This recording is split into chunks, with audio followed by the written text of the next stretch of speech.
भाई अभी आगे की प्रतिक्रिया यही थी। कल पंचकुला गए थे हम, 5 तारीख जो लगी थी, वहाँ पे मेरी वाइफ नहीं आई थी, उसका मेडिकल लगा दिया गया था। और हमारी तरफ से मैं, मेरी मम्मी, दोनों बच्चे, मेरे पापा गए थे, और उनकी तरफ से उसका भाई, दादाजी और 2 अदर पर्सन थे, उनके नाम नहीं पता मेरे को, और केस जो आईओ थे वो गए थे।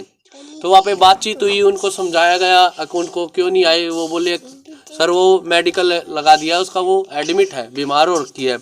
फिर मैडम ने मेरे से भी पूछा भाई क्या बात है बेटा, क्यों नहीं हो।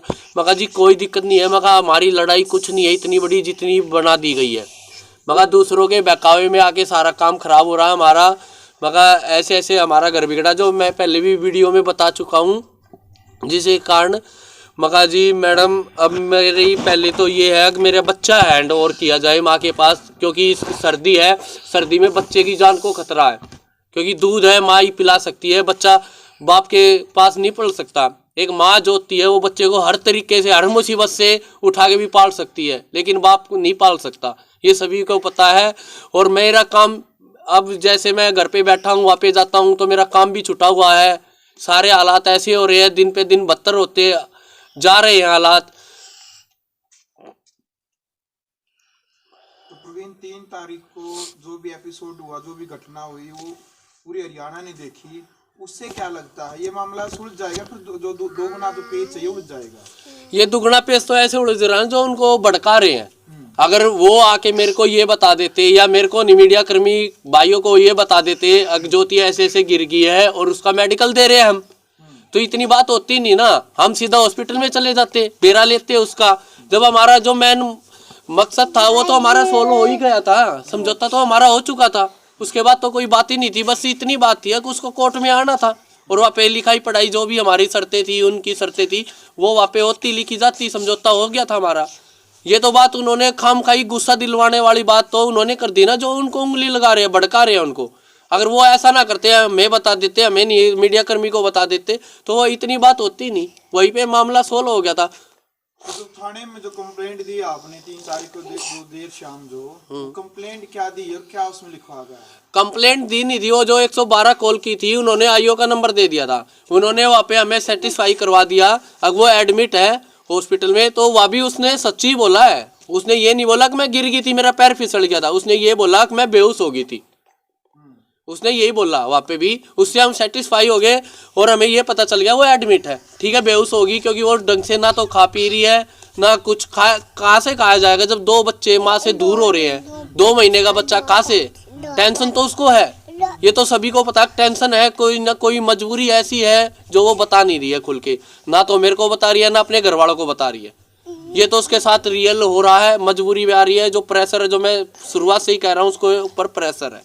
तो 2 तारीख के लिए यहाँ भरी गई थी, ज्योति की तरफ से कहा गया था कि माने के लिए तैयार हूँ, तो क्या उसके परिवार वालों का नैतिक फर्ज नहीं बना था कि मीडिया के साथियों को वो एक बार फोन करके कह सकते थे कि भी ज्योति बीमार हो गई, ज्योति को चोट लगी है या हॉस्पिटल में एडमिट है? उन्होंने एक बार भी फोन करके किसी को नहीं बताया, हमें तो पता चलता है, वकील के जरिए पता चलता है, तो क्या यहाँ पर कोई षड्यंत्र की बू नहीं आती? षड्यंत्र वो बाहर वाले रचवा रहे हैं ना, अगर उनका षड्यंत्र होता तो वो पहले दिन हाँ क्यों भरते, उसके पापा हाई राजी क्यों होते, ना मेरी वाइफ राजी होती, पर षड्यंत्र बाहर वाले रचवा रहे, जो उनके दादा दादी को अब और किसी को भड़का रहे हैं। पापा राजी हो जाते हैं तो दादा को भड़का देते हैं, दादा राजी हो जाते हो तो पापा और मम्मी को भड़का देते हैं। षड्यंत्र बाहर वाले रच रहे हैं, वो खुद नहीं रच रहे, क्योंकि मेरी वाइफ तो मजबूर होगी, अब कैसे निकलूँ यहाँ से, वो तो इस चक्कर में फंसी हुई है, वो तो एक बार आना चाह रही है बस, अगर ना आना चाहती तो वो कैमरे पे बोल देती, मजबूरी हो रही है उसकी। तो वकील का क्या कहना है? खुद जो वकील थे वो कह रहे कि फ्री में केस लड़ेंगे हम आपका। हाँ जी, उनका मैं धन्यवाद करता हूँ, उन्होंने आके मेरे को आगे से यही बोला था, प्रवीण भाई देख हम तेरा फ्री ऑफ कॉस्ट केस लड़ेंगे, हम तेरे लिए भी नहीं तेरे बच्चों के लिए लड़ रहे हैं। मगर थैंक यू सर, आपका धन्यवाद जो आपने इतनी सोची, वरना आज के टाइम पे कौन सोचता है, आज के टाइम पे कोई वकील नहीं सोचता, क्योंकि मेहनत वो भी करते हैं, आगे बच्चे उनके भी होते हैं, क्योंकि उन्होंने ये सोचा बच्चे की जिंदगी खराब हो रही है, कम लड़ाई कुछ है नहीं हमारे घर में, तो उन्होंने फ्री ऑफ कॉस्ट लड़ने का निर्णय लिया है। जो अब आगे कार्रवाई होगी, जैसे 13 तारीख मिली है कोर्ट की, तब भी वकील सर आएंगे वहीं पे, और 17 तारीख हो जो पंचकुला है महिला आयोग में, वहाँ भी जाना पड़ेगा, पर वहाँ वकील का काम नहीं है, उम्मीद है उससे पहले ही हमारा समझौता हो जाएगा। महिला आयोग की जो चेयरमैन है रेनू भाटिया जी, हाँ जी। उन्होंने क्या कुछ बातचीत की, और जो ज्योति का जो परिवार है कौन कौन सदस्य वहाँ पर पहुंचे थे, और क्या बातचीत प्रशासन के बीच में और आप सभी के बीच में क्या बातचीत रही? उनकी तरफ से उसका भाई गया था, ज्योति का भाई, मेरी वाइफ का, और उसके दादाजी थे। नहीं, ज्योति नहीं आई, उसका मेडिकल दे दिया गया वहाँ भी।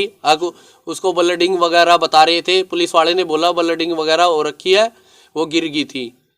तो उन्होंने फिर मैडम ने हमारे से भी पूछा, जो मैं वीडियो में बता चुका हूँ पहले, हर बार यही बात बता रहा हूँ। मैं कहा मैडम ऐसे ऐसे मेरे घर में नुकसान हुआ है, ये घर बर्बाद ऐसे इन लोगों ने करवाया है। तो मैडम ने सारी बातें सुनी। तो मैडम बोली बेटा वो उसको क्यों नहीं लाई है? मैं कहा जी आप देख लो। वो बोले जी वो ऐसे एडमिट हो रही है, ब्लडिंग हो रही है, फलाना टिकड़ा, जो बहाना होता है वो लगा दिया। मैडम बोली अगली तारीख दे दी जाए इनको, और अगली तारीख पे वो आए। मैं बोला मैडम मैं कहा ये बच्चा हैंड ओवर करो कम से कम पहले, इस बच्चे का क्या कसूर है, बच्चे की जिंदगी खराब होगी, मैं कहा इसको तो दूध माई पिलाएगी। तो मैडम ने सिर्फ यही कहा कोई नहीं वो आ जाएगी, बच्चा हो जाएगा, जहाँ तक मेरे को उम्मीद है 99% हो जाएगा, और मेरा फैसला उससे पहले ही हो जाएगा। आप कह रहे हैं कि पहले ही जो फैसला है वो हो जाएगा, क्या माने फिर पंचायती और सामाजिक तौर पर हो जाएगा? क्योंकि पंचायती और सामाजिक तौर पर पहले भी वो परिवार एक बार हाँ भर चुका है, और मीडिया के सामने ऑन कैमरा ज्योति ने कहा था कि हाँ मैं माफी मांगती दोनों बच्चों से। तो अब कैसे विश्वास किया जा सकता है? जो लाखों की संख्या में जो भावना इन बच्चों के साथ जुड़ी है, लोग आशीर्वाद देने के लिए तैयार थे सभी के सभी। कोई ना कोई तो उनको सामाजिक आदमी समझाएगा जी। मैं यही सोच रहा हूँ, क्योंकि इतना समाज सारी मीडिया देख रही है, कोई अच्छी बात तो है नहीं। कोई ना कोई आवाज जरूर उठाएगा किसी ना किसी की, वो मानने की, और मेरे को उम्मीद है जल्दी मान जाएंगे, क्योंकि मेरे को ज्योति पे भरोसा है और उसके पापा पे भरोसा है। ये जो मैं शुरुआत से कह रहा हूँ उसके पापा की गलती नहीं है, क्योंकि उसके पापा की चल नहीं रही, ना उसके भाई की चल रही है। उसको बाहर के तत्व है जो ये 2-4 पर्सन है वो भड़का रहे हैं, बाकी वो राजी आने के लिए। इसलिए मैं बोल रहा हूँ, क्योंकि उसने उस दिन भी वही सच बोला जो उसके साथ रियलिटी में हुआ। अगर बेहोश हो गई थी, अगर झूठ बोलना होता उस दिन भी वो झूठ बोल देती। अगर मेरा पैर फिसल के मैं पड़ गई उस दिन भी झूठ बोल देती। उसी के बातों पे भरोसा रख के मैं ये उम्मीद लगा के बैठा हूँ, अगर उससे पहले वो आ जाएगी। जरूर सोचेंगे उनके घर वाले भी, हक भेजेंगे, इसको भेजेंगे, अपने बच्चों के पास भेजेंगे, क्योंकि कोई माँ ऐसी नहीं होती है कि अपनी बेटी का घर उजड़वा के राजी हो, लेकिन वो उनको मिसगाइड करा जा रहा है।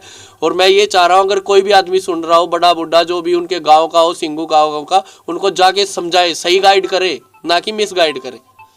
बिल्कुल। तो प्रवीण भाई 3 तारीख को आप अपने ससुराल गए थे, लेकिन आप बता रहे हो कि मतलब आपकी वाइफ जो हॉस्पिटल में थी, लेकिन ऐसा तो नहीं हो सकता कि मतलब पूरा परिवार ही हॉस्पिटल में था। आप 3 घर में घूमे हो, तीनों घर में मतलब लॉक लगा मिला है आपको। तो इससे आपको क्या लगता है कि मतलब अभी भी साजिश रची जा रही है? आप अभी बोल रहे हो कि भाई आएगी, लेकिन आपको अभी भी विश्वास है? ऐसा विश्वास है मेरे को, क्योंकि उन्होंने यही बोला कि हम सारे हॉस्पिटल में थे। अब उनके वो राम जानता है वो झूठ बोल रहे हैं सच बोल रहे हैं। जैसा हमारा कर्तव्य था हमने जाके देखा, ना किसी के साथ गाली गलौज किया, ना कोई तोड़ फोड़ की। हम संतुष्ट हो गए वहाँ पे। फिर हम थाने में गए, थाने में उन्होंने हमें प्रूफ करवा दिया, संतुष्ट करवा दिया। जो मेरी वाइफ के बयान थे, हाँ मैं बेहोश हो गई थी सर, रात को बेहोश हो गई थी, जो उन्होंने मेडिकल दिया। अब आगे की क्या अपडेट है? अब आगे की यही अपडेट है भैया। वो सर जी अगर 13 तारीख खरखोदा कोर्ट की मिली हुई है मेरे को, और 17 तारीख मेरी पंचकूला की है। वहाँ पे कुछ ना कुछ निर्णय जरूर होगा। तो आपको लगता है कि फिर से पहुंचेंगे वो उस पे, मतलब जो आपकी डेट है? हाँ जी, उन पे आएंगे जरूर। कब तक मेडिकल लगेगा ये सबको पता है, कब तक मेडिकल लगेगा, वो आएंगे जरूर, समझौता कुछ ना कुछ निकलेगा।